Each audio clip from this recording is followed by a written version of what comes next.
Welcome to Wine Time Mysteries, where we talk about true crime, the paranormal, mysteries, and cryptozoology with a dash of comedy. This podcast contains adult themes and is intended for mature audiences only. Don't forget to click follow and tickle that little notification bell.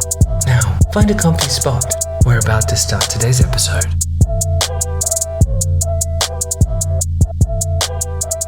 Hey, mung beans. Hey, kiddos. Well, my case today Yes. is about Joshua Stimpson. Have you heard of this?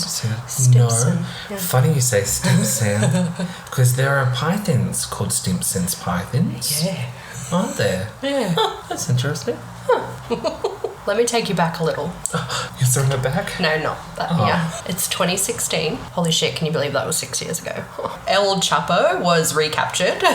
Yep. David Bowie released his final album, Yeah. You Beautiful Man. Brie Larson wins a Golden Globe. And Trump was yet to be president. Yeah. What a time. It would be July 2016 that 26-year-old warehouse worker Joshua Stimpson, originally from Woodham, Kent, where he would stumble upon 23-year-old Molly McLaren, a gorgeous and intelligent university student who loved fitness. They would swipe right on a little dating app called Tinder. I was like, Grinder. Tinder. You love your Kents, don't you? Yeah, I love anything in Kent.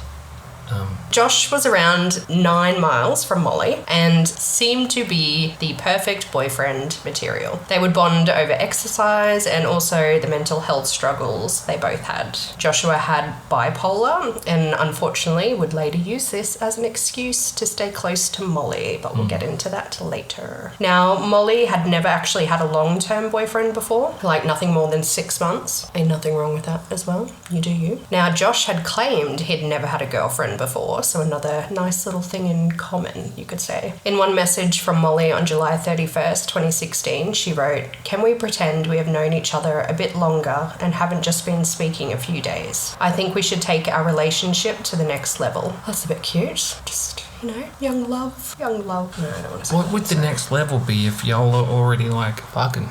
relationship. Let's date. Be my boyfriend. Be my boyfriend, be my girlfriend. So I saw a few things around saying Molly felt like she could help him. First red flag right there.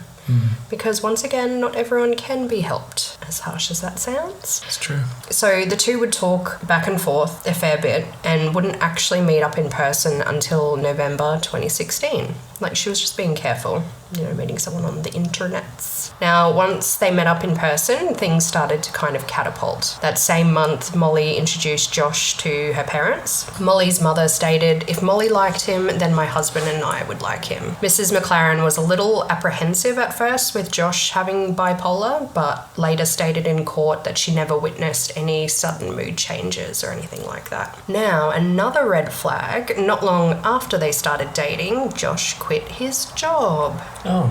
You want to know why he quit his job? Why? So he could spend more time with Molly.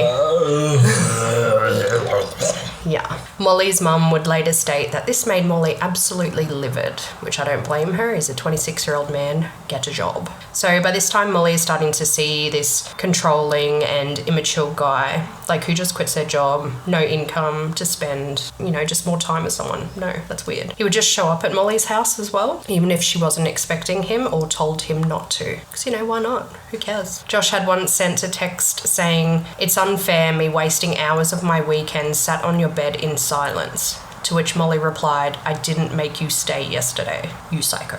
She didn't say that.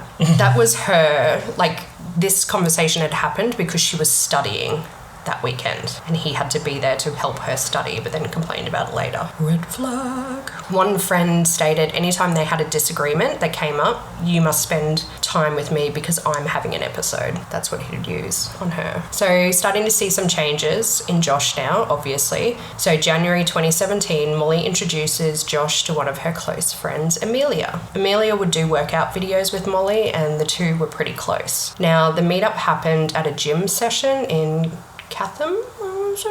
Can you imagine being that well in your life? You meet new people by going to the gym. No. I know. I was like they're doing it that's the introduction. Oh my God, let's go to the gym and do that. Good on you. That ain't me. Nope.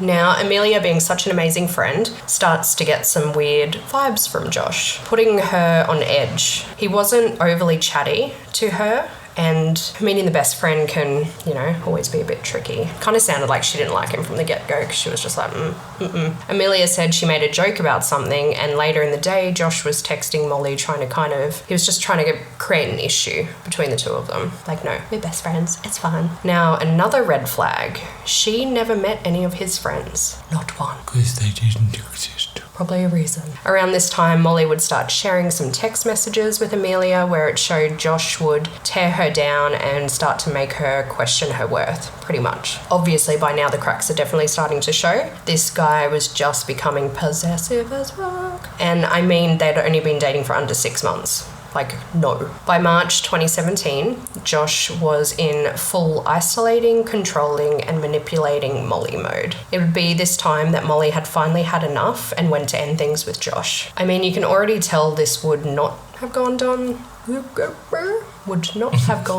well. He starts bombarding her with text messages like, please don't break up with me, I will literally beg. One chance is all I'm asking for. I will do anything. Like, it was just multiple messages, one after the other. You know how I text you sometimes? Maybe all the time? No. Yeah, not me at all.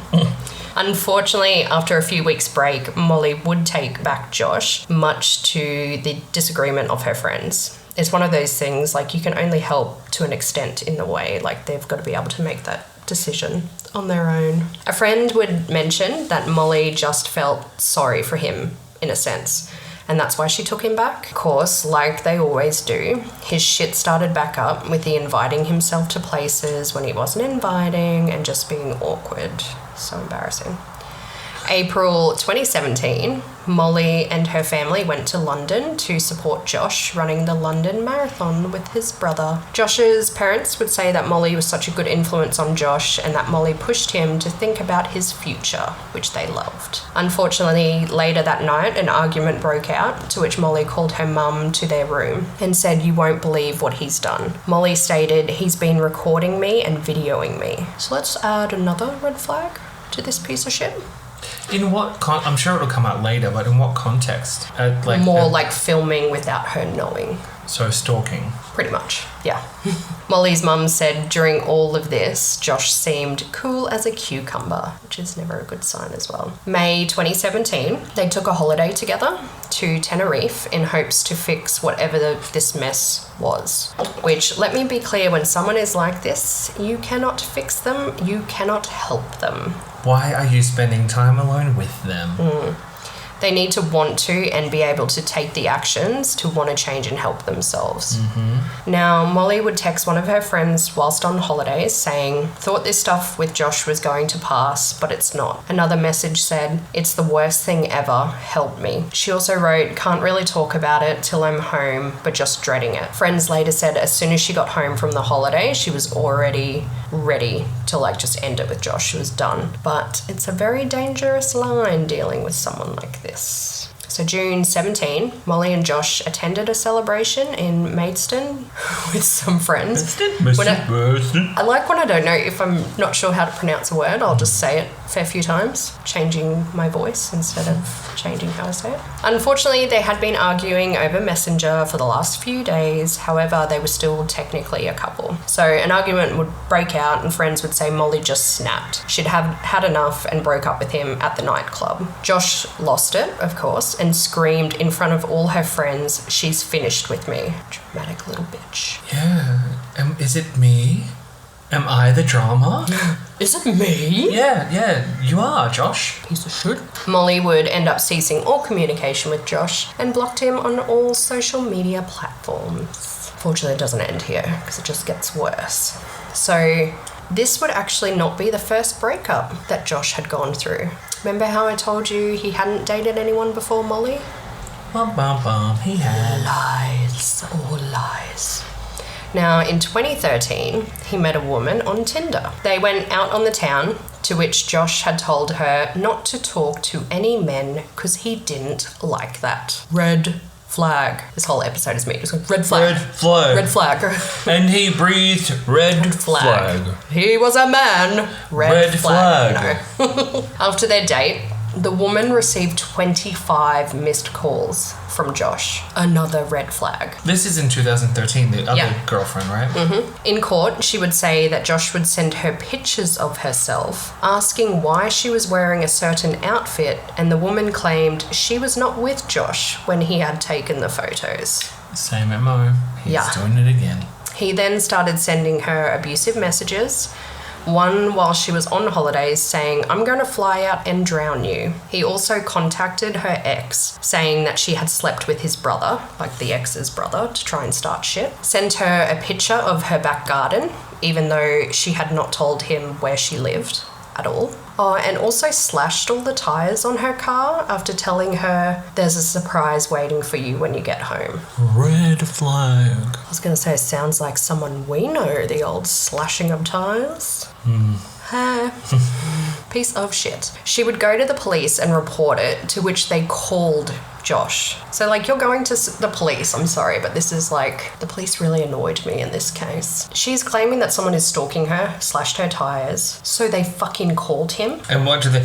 Hello, sir, can you please let us know, have you been stalking this lady? Let's just agitate you even more. Like, that's just so dumb. So, yeah, like I said, they called him, they were like, oh, stop that. Not really, but they tried contacting him, but due to the lack of evidence, no charge was made. Like, yeah, May 2016, just 2 months before meeting Molly, Josh met a woman at a bar in Maidstone. They met a fair few times after this, and it would be one day that the woman advised Josh she had to go to a hen's party. He became possessive as fuck and told her, don't talk to other men, blah, blah, blah. Usual, I'm an insecure asshole. Just saying. So the party was on a Friday. And then that Sunday, the woman visited her grandmother for her birthday, to which Josh got annoyed and kept trying to call and message her on WhatsApp. She's visiting her fucking grandmother. Go away. A week later, she would end the relationship. He showed up at her flat at 2 a.m. doing the I'm the victim, putting on tears, I have no one and need to charge my phone. That was his whole excuse to get into her house. So she asked him to leave after he had charged his phone. So she let him charge the phone, I know, but still. And said never to come back or she would call the police. After this, he would show up on her nights out and would be just like full creeper standing there watching her. And he even spat a drink in her face. Yeah. So jumping back to Molly, she had no idea what Josh was going to be like after a breakup had occurred. She had blocked him on all socials. However, some friends and family still remained on his count. His count? On his count. She had blocked him on all socials. However, some friends and family still remained on his account, maybe to keep tabs, that kind of thing. Well, Josh started posting cruel accusations about Molly online, including some false claims of her using cocaine, and even tagged her family in it. Because she was doing fitness and videos and all of this stuff, so that would have really messed it up. But of course it was untrue, and he even posted messages that she had sent him just out of revenge for her breaking up with him. He started messaging her on WhatsApp, and Molly was terrified he would just show up at her house. She sent a message to a friend saying, Josh has turned nasty, I'm scared he might hurt me. He knows my parents are going away for 2 weeks. Josh would make a chilling post online saying there's more to come. Fuck that noise. And that noise.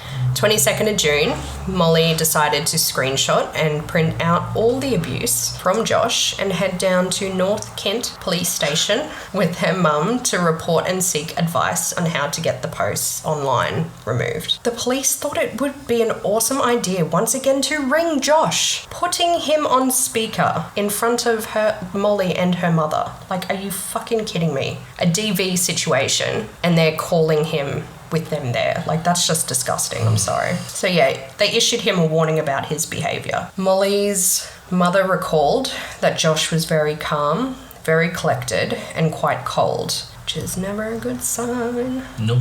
While on speaker, the officer was asking him to take the post down and said, we won't have to talk about this again, will we? To which Josh replied, aren't we? Because this isn't the first time as well. He was just very arrogant and thought he was untouchable like they all think they are. Molly reached out to friends, saying she was frightened by how cold Josh sounded on the phone. Molly and her family even went to the point of printing out pictures of Josh and giving them to her neighbours in case he was lurking around. Like, how disgusting is that? You've gone to the police station, they've called him in front of you going, oh, just don't do that again. Even though he's already known to police. It's disgusting. June 27th, the officer who spoke to Molly earlier called her to let her know Josh had agreed to take down the posts as he didn't want the people at his new job to think badly of him. Such a fuckhead. June 28th, Molly had posted a selfie that she would be attending a pub called the Ship and Trades. Also, never really a good thing to be posting online as well, where you are. No. Because who would decide to show up and with another woman that very same night? Josh, I'm gonna make you jealous because Yeah. I'm gonna have another woman with me. Molly is probably like, good. Leave me him. alone. Take him. Now, Josh had actually convinced another female to add Molly to her Instagram and get her to tell him where she was and was keeping tabs. And what you hear later on for the story, it's like, don't ever fucking do that. You have no idea what this person is doing and why they're keeping tabs. Like, you do not help someone like that. It just, it really made me mad. What happened to women protecting women? Nah, it's all the women's fault. My man cheated on me with you. How dare you? No. How dare he, not her? Yes, dog act, but maybe she didn't know. Maybe she didn't know. So yes, Josh rocks up and pretty much just stands around watching them, just being a total creeper, to the point that everyone was like, stuff this, and Molly just wanted to go home. That night, her friends were pretty worried about her safety. Like, they were worried he was going to follow her home or something like that. June 29th, Molly heads to Pure Gym at the dockside, and I gotta say, if you've seen pics, which I'll show you later, it's pretty big, busy, open space. Like, it's one of those, I think it's got a bit of a shopping centre, but it's one where you like park up and it's just all the shop fronts. Ich fancy.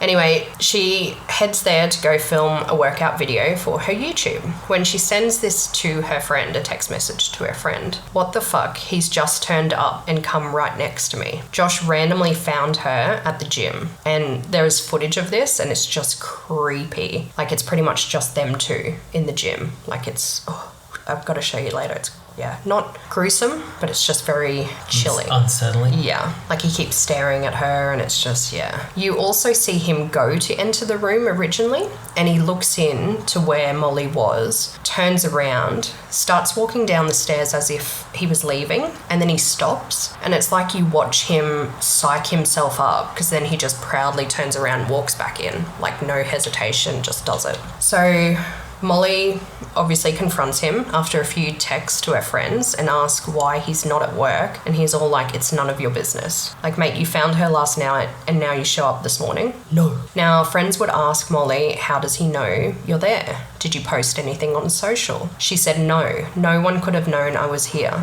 and it would later come out in court that he was actually stalking her and followed her to the gym. Not long after, Josh gets up and walks out. She messaged her friend, obviously now being alone and not knowing what to do. Her poor friend told her maybe to leave, that's the safest thing. Molly would then call her mum, talking it through, and she also gave Molly that advice to leave. Now, this whole time, Josh was actually driving around the car park waiting for Molly to leave. So Molly did just that. She collected her things, and as she was walking out, she eerily messaged her friend, I'm always fucking looking over my shoulder. They exchanged some quick texts before Molly wrote, I'm walking to my car now. Her friend replied, don't worry about him, he's a psycho. Molly had read the message but did not reply. As Molly was getting into her car, Josh started walking over towards her. It was 11:08 a.m. at Dockside Shopping Centre, where Josh would jump into Molly's car and in a frenzied attack would stab her 75 times and slit her throat. So as if 75 stabs is not enough, he has to slit her throat too? That's overkill. Yeah, it was frenzy. At one point, a witness, because this is like a busy, it's 11 o'clock. At one point, a witness had run over to try and stop the attack by slamming Josh's leg into like the car door and pulling him, and even blocked him in with his car. Like, he just would not stop. The witness said he knew Molly wouldn't survive because he just kept hacking at her. Like, he was just, Jesus. Yeah. Josh would later emerge covered in blood, giving himself straight up to police saying, "You want me." Sadly, Molly would pass away at the scene. Police would end up searching Josh's dad's car, because he was driving his dad's car, and they found a Stanley knife along with a pickaxe. And the knife that was used was just like a kitchen knife that he'd bought a couple of days earlier. So on the 6th of February 2018, Joshua Stimpson was sentenced to life imprisonment with a minimum of 26 years. He was charged with murder as his team was going for manslaughter. Like, fuck off, are you kidding me? But the judge was like, nay, bitch, you evil. No, the judge did make this really lovely speech and said, like, it was a lovely speech towards Molly as well, and like how he was just an animal, and said he'd be a menace to any females ever, like if he was to get out ever again. And that, my little mung beans, was the piece of shit Stimpson who murdered a young, gorgeous woman because she broke up with him. Yeah. Moral of the story is, when these red flags start to emerge, you need to leave.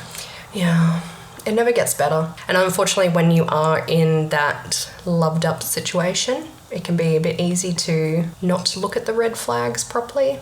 Just be like, oh, he's protective. No. Yeah, but I got the feeling from that she knew it wasn't that for a while. Well, gross. Okay, cool. Yeah. Well, on that note, See you later. see you guys.